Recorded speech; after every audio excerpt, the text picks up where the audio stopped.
तो एक और हम लोग एग्जांपल लेते हैं 2x2 ऑर्डर वाले मैट्रिक्स का। आइए, B इक्वल -2 3 5, ये -3 कीजिए, इसको 7 कीजिए और इसका एडजॉइंट ऑफ मैट्रिक्स निकालना है। तो एडजॉइंट ऑफ मैट्रिक्स निकालने के लिए सबसे पहले हम लोग को क्या निकालना होगा? Minor of matrix. Minor of matrix निकालने के बाद क्या निकालना होगा? Cofactor of matrix. और जब कोफैक्टर ऑफ मैट्रिक्स निकाल लेंगे तो उसके रो और कॉलम को इंटरचेंज कर देंगे। जब इंटरचेंज कर देंगे तो वो हम लोग का एडजॉइंट ऑफ मैट्रिक्स निकल जाएगा। तो आइए हम लोग पहले माइनर निकालते हैं। माइनर ऑफ -2 इक्वल, बहुत पहले ही बताए थे कि माइनर निकालने के लिए प्रिंसिपल डायगोनल और रिवर्स डायगोनल जो भी होगा उसका अपोजिट एलिमेंट लिया जाता है। तो ये कैसे निकाला जाएगा? जैसे -2 है तो -2 और 7 ये प्रिंसिपल डायगोनल है और प्रिंसिपल डायगोनल का अपोजिट एलिमेंट है 7, तो -2 का माइनर होगा 7।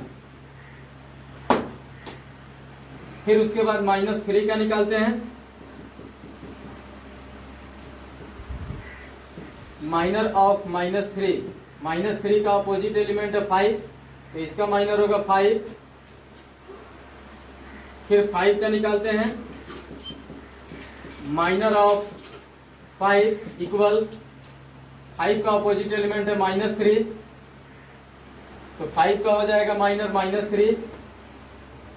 फिर 7 का निकालते हैं।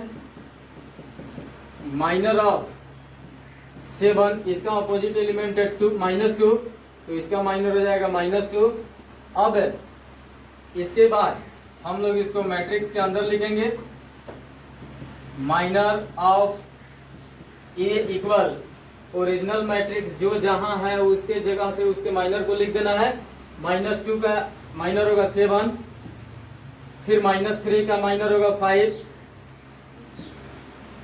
5 का माइनर होगा -3 और 7 का माइनर होगा -2। तो ये हम लोग का माइनर निकल गया। अब माइनर निकालने के बाद इसका हम लोग कोफैक्टर निकालेंगे। Cofactor of A equal, cofactor निकालने के लिए हम लोग क्या करेंगे? इसके प्रिंसिपल डायगोनल को ज्यों का त्यों रखेंगे। तो प्रिंसिपल डायगोनल को हम ज्यों का त्यों रखें, 7 -2, और रिवर्स डायगोनल के साइन में चेंजिंग होगी, यानी जो प्लस में होगा वह माइनस में हो जाएगा और जो माइनस में होगा वह प्लस में हो जाएगा। जैसे यहाँ 5 प्लस में है तो यहाँ माइनस में होगा, यहाँ -3 माइनस में है तो यहाँ प्लस में हो जाएगा। तो ये हम लोग का कोफैक्टर निकल गया। लेकिन हम लोग को निकालना है एडजॉइंट ऑफ मैट्रिक्स। अब यहाँ से एडजॉइंट ऑफ मैट्रिक्स जब निकालेंगे, यानी एडजॉइंट ऑफ ए निकालेंगे, तो कोफैक्टर के रो और कॉलम को इंटरचेंज कर देंगे तो हम लोग का एडजॉइंट ऑफ ए निकल जाएगा। यानी ये फर्स्ट रो है 7 - 5, तो एडजॉइंट में ये कॉलम बनेगा। ये सेकंड रो है 3 - 2, तो इसका एडजॉइंट में सेकंड कॉलम तैयार होगा 3 - 2। यही हम लोग का एडजॉइंट ऑफ मैट्रिक्स हो गया। फिर इसको लिखिए।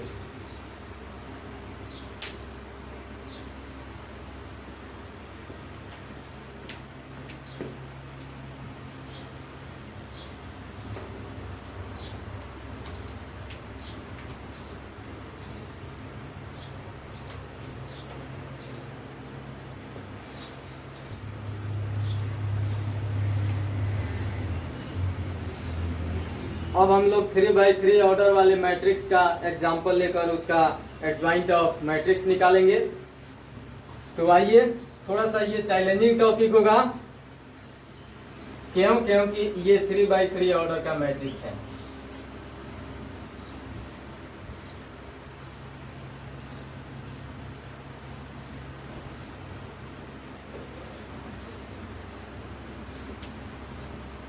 एक एग्जांपल लेते हैं।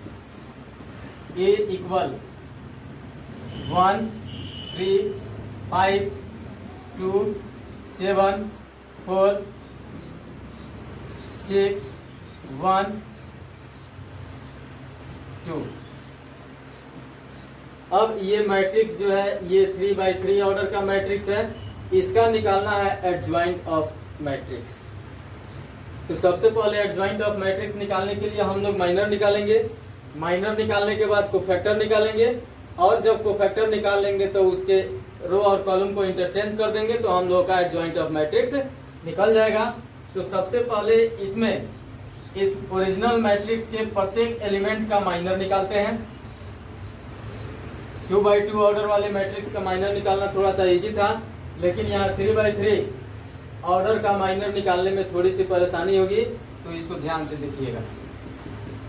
माइनर ऑफ 1 इक्वल यानी फर्स्ट रो का फर्स्ट एलिमेंट, तो ये फर्स्ट रो ढका जाएगा, फिर फर्स्ट कॉलम ढका जाएगा, बचेगा हमारे पास 7 4 1 2।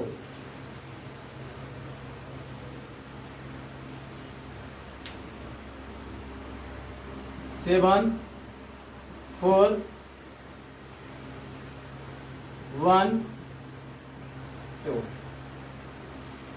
अब फिर इसमें वही होगा क्रॉस मल्टीप्लिकेशन, यानी प्रिंसिपल डायगोनल में मल्टीप्लाई करेंगे, फिर उसमें से घटा देंगे रिवर्स डायगोनल के मल्टीप्लाई को।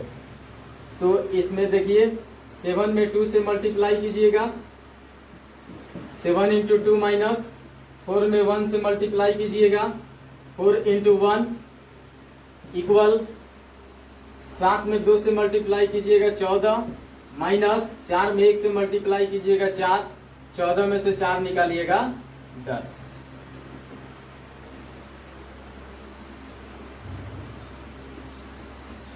फिर उसके बाद minor of 3, minor of 3 equal यानी सेकंड एलिमेंट है फर्स्ट रो का, तो फर्स्ट रो ढक जाएगा, फिर सेकंड कॉलम ढक जाएगा, बचेगा हमारे पास 2 4 6 2, 2 4 6 2।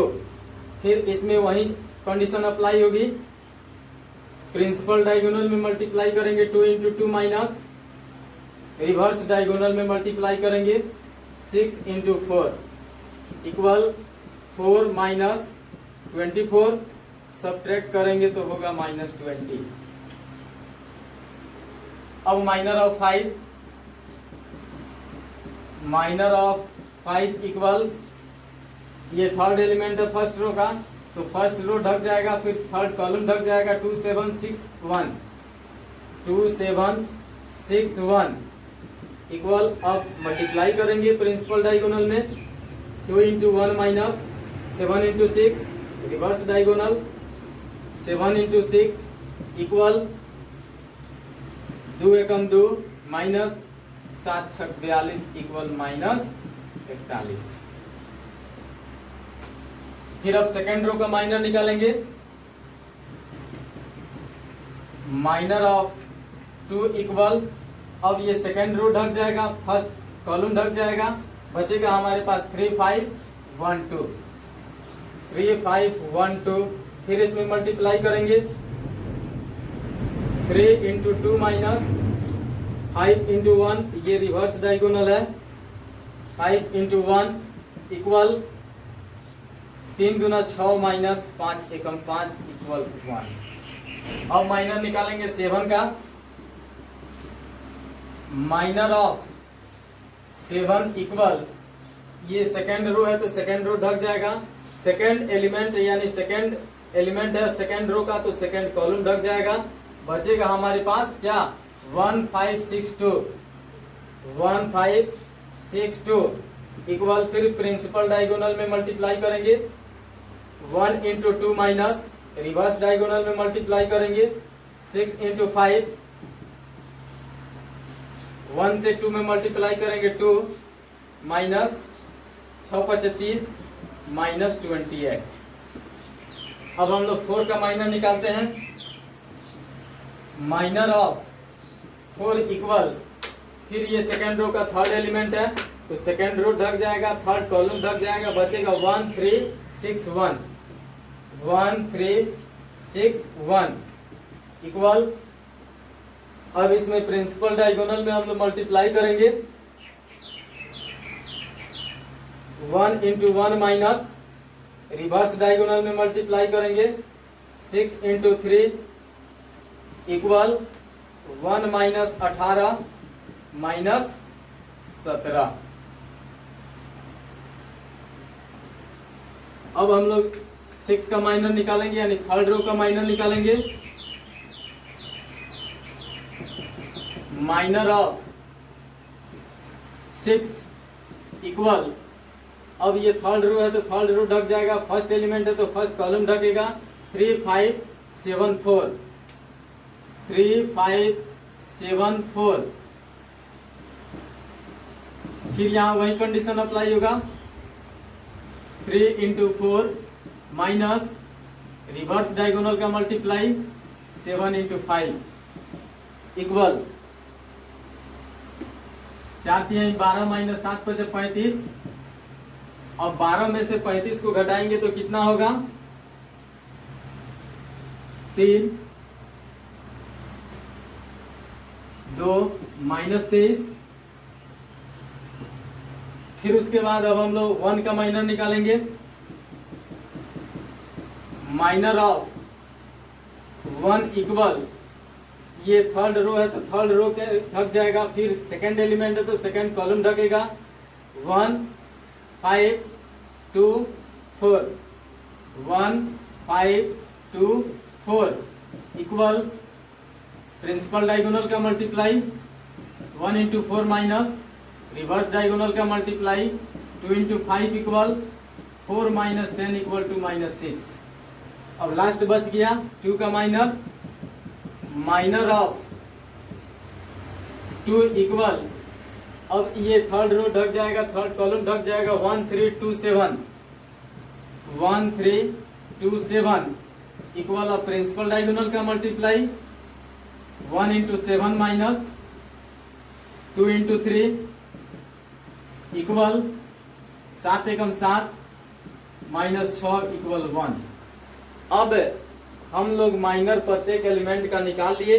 हम पहले ही बताए हैं कि थोड़ा सा माइनर निकालने में टफ होगा, क्योंकि उसमें प्रत्येक एलिमेंट का माइनर निकालना है। जब माइनर निकाल लेंगे तो हम लोगों को कोफैक्टर निकालने में बिल्कुल आसानी होगा। तो आइए अब हम लोग कोफैक्टर निकालने से पहले हम लोग इस माइनर को लिखते हैं, क्योंकि ओरिजिनल मैट्रिक्स का जो भी माइनर है उसके जगह पे उसके माइनर को लिखते हैं। तो माइनर ऑफ ए इक्वल, जैसे 1 का माइनर है 10 तो 1 के जगह पे 10। 3 का माइनर है माइनस 20 तो 3 के जगह पे माइनस 20। 5 का माइनर है माइनस 41 तो 5 के जगह पे माइनस 41। फिर 2 का माइनर है 1 तो 2 के जगह पे 1। 7 का माइनर है माइनस 28 तो 7 के जगह पे माइनस 28। फिर 4 का माइनर है माइनस 17 तो 4 के जगह पे माइनस 17। फिर 6 का माइनर है वहां पे माइनस 23 तो उसके जगह पे माइनस 23। फिर 1 का माइनर है माइनस 6 इस 1 का तो इसके जगह पे माइनस 6। फिर 2 का माइनर होगा 1 तो उसके जगह पे 1। ये हम लोगों का माइनर हो गया। अब जब माइनर निकल गया तो इसका कोफैक्टर निकालेंगे। Cofactor of A equal, cofactor निकालने के लिए हम लोग क्या करेंगे, अब ये 3/3 ऑर्डर का मैट्रिक्स है, इसमें थोड़ा सा ध्यान देना है। इसमें तो सबसे पहले हम कोफैक्टर निकालने के लिए करेंगे क्या कि इसका जो प्रिंसिपल डायगोनल होगा ये ज्यों का त्यों इसमें रखा जाएगा। 10 न साइन चेंज करना है न जगह चेंज करना है। जो पॉजिटिव है उसको पॉजिटिव लिखना है और जो नेगेटिव है उसको नेगेटिव लिखना है। कहाँ, प्रिंसिपल डायगोनल में -28 1।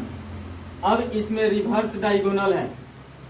3/3 ऑर्डर वाले मैट्रिक्स का जब हम लोग माइनर निकाल लेंगे, माइनर के बाद जब कोफैक्टर निकालेंगे तो रिवर्स डायगोनल भी ज्यों का त्यों रहेगा। जो प्लस में है वह प्लस में होगा और जो माइनस में है वह माइनस में होगा।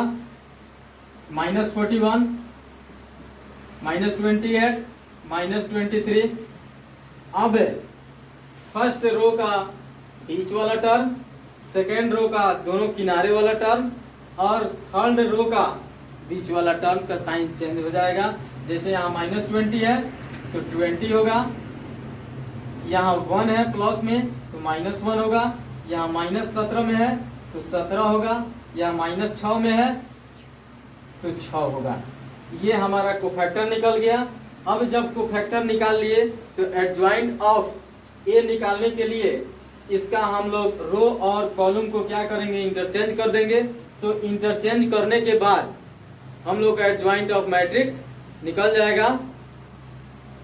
तो आइए इसका हम लोग एडजॉइंट ऑफ मैट्रिक्स निकाल ही लेते हैं।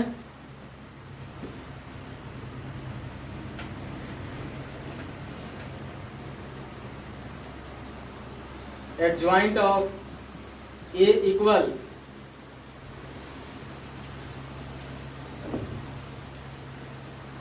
सबसे पहले हम लोग करेंगे क्या कि फर्स्ट रो को एडजॉइंट निकालते समय फर्स्ट कॉलम बनाएंगे 10 20 -41। सेकेंड रो को सेकेंड कॉलम तैयार करेंगे -1 -28 17। थर्ड रो को थर्ड कॉलम तैयार करेंगे -23 6 1। तो ये रहा हम लोगों का adjoint of matrix. Adjoint of matrix खूब बढ़िया से देख लीजिए, क्योंकि ये 3x3 ऑर्डर वाले मैट्रिक्स का एडजॉइंट है। तो इसमें सबसे पहले हम किए क्या, प्रत्येक ओरिजिनल मैट्रिक्स के एलिमेंट का माइनर निकाले। माइनर निकालने के बाद कोफैक्टर निकाले। कोफैक्टर जितना आया उसके रो और कॉलम को इंटरचेंज कर दिए। इंटरचेंज करने के बाद हमारा एडजॉइंट ऑफ ए निकल गया। अब इसको लिखिए,